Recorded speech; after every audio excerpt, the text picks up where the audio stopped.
Selamat datang kembali di channel Crypto News ya. Oke, kita akan membahas lagi nih mengenai aset kripto ya. Kita keluar sedikit dari Pi Network teman-teman ya. Kita akan lihat sebentar nih ya teman-teman, market dari pasar kripto yang lagi crash gila-gilaan teman-teman ya saat ini. Seperti yang kalian lihat di layar desktop teman-teman, kita buka pasar kripto di Indodax ya teman-teman ya.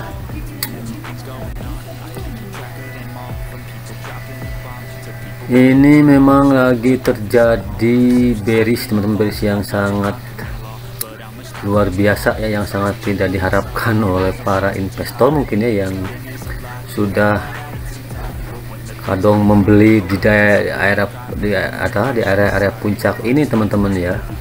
Kita lihat teman-teman sebentar mengenai aset kripto ini yang dua menurut saya, yang dua yang tertua yaitu Bitcoin dan Ethereum teman-teman ya.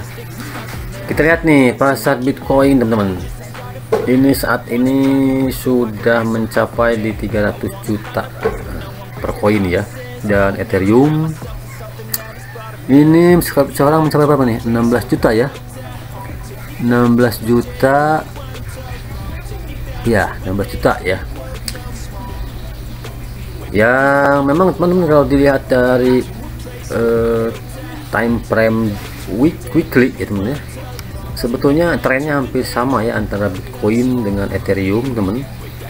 Kita lihat nih per tanggal 1 November 2021 ini sudah Ethereum ya, ini kemungkinan di area sini dia mencapai ATH terbaru ya di 60 juta sekian. Nah untuk Ethereum, dan sebetulnya di saat yang sama pun di 1 November teman 2021 Bitcoin pun ini mencapai ATH terbaru teman-teman, yaitu di kisaran 900 jutaan ya, hampir 1 miliar waktu itu ya. Sempat heboh nih ya di November 2021. Nah ini di area ini teman-teman, ini sudah hampir menyentuh 1 miliar untuk satu Bitcoin. Tapi dari sana dia turun kembali ya teman-teman ya.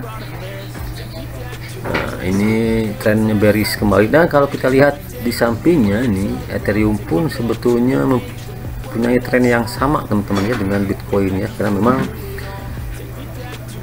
mungkin antara Bitcoin dan Ethereum ini memang masih komunitasnya ya, komunitas pendukungnya mungkin masih orang-orang itu juga teman-teman ya, sehingga trennya memang hampir sama, berishnya pun hampir sama ya, trennya ya. Dia bearish cukup tajam, kemudian ada koreksi sebentar, ini pun sama, bearish cukup tajam, koreksi sebentar, dan ujung-ujungnya nih di 4 April 2022, kita lihat di sini juga di Ethereum 4 April 2022 dia bearish secara terus-menerus setiap minggunya, ini kan time frame weekly ya. Dia bearish secara tajam tiap minggu teman-teman, ini enggak ada koreksi sama sekali ya. Ini pun sama Bitcoin pun ya. Nah ini kalau kita lihat pun di altcoin teman-teman, ini hampir sama persis trennya seperti ini ya, karena kita tahu sendiri bahwa Bitcoin dan Ethereum itu adalah induk dari altcoin ya. Kemungkinan besar memang hampir 90% kalau Bitcoin turun otomatis Ethereum turun, dan altcoin yang lain pun ikut turun teman-teman ya. Wow, luar biasa ya, ini bearishnya cukup di luar dugaan mungkin ya untuk para investor retail ya. Nah, tapi ini teman-teman, ini kita lihat di time frame weekly ini hampir menyentuh kembali di area support teman-teman di sini ya.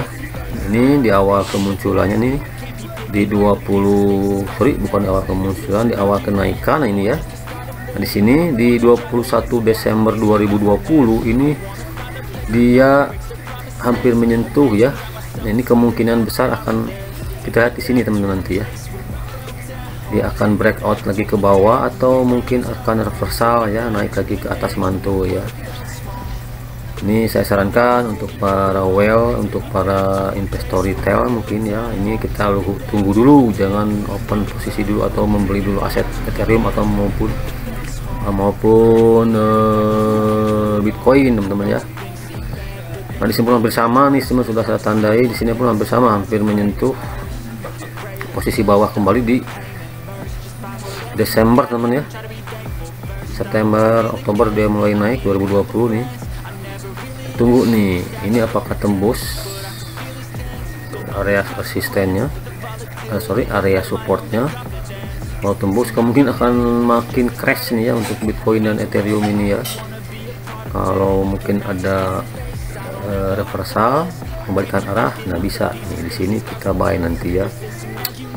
Tapi saya ingatkan kembali teman-teman, untuk investasi di aset kripto ini memang sangat volatil sekali. Silahkan dior dulu sebelum membeli aset kripto dimanapun. Silahkan dior dulu ya, cari dulu informasi, karena yang seperti kita tahu untuk aset kripto ini underlyingnya memang hanya berpedoman pada kekuatan komunitas ya teman-teman. Apabila komunitas tersebut masih masih berminat, mungkin dia akan naik kembali, atau mungkin apabila komunitas pendukung koin tersebut sudah meninggalkannya dan berpindah ke aset koin yang lain, ini akan terus crash teman-teman ya. Berbeda dengan aset saham, memang itu jelas ya, produk yang dijualnya apa, perusahaannya mana, orang-orang di belakangnya siapa ya, perusahaannya bergerak di bidang apa, jelas kalau saham ya. Kalau aset kripto memang underlyingnya ini cuman berdasarkan supply dan demand saja, berdasarkan kekuatan komunitas ya, ekosistem komunitas dan supply demand. Tentunya ini sangat volatil sekali teman-teman ya, harus berhati-hati di aset kripto ini. Dan ada juga ya yang beberapa yang mengatakan memang ini goror, katanya nggak jelas ya, ini enggak. Ada para youtuber atau para ulama yang memang mengharamkan ya untuk ke aset kripto ini untuk kita spekulasi ya. Kalau kita spekulan ya apapun nanti masuknya ke hukumnya ya, hukum ke haram teman-teman ya.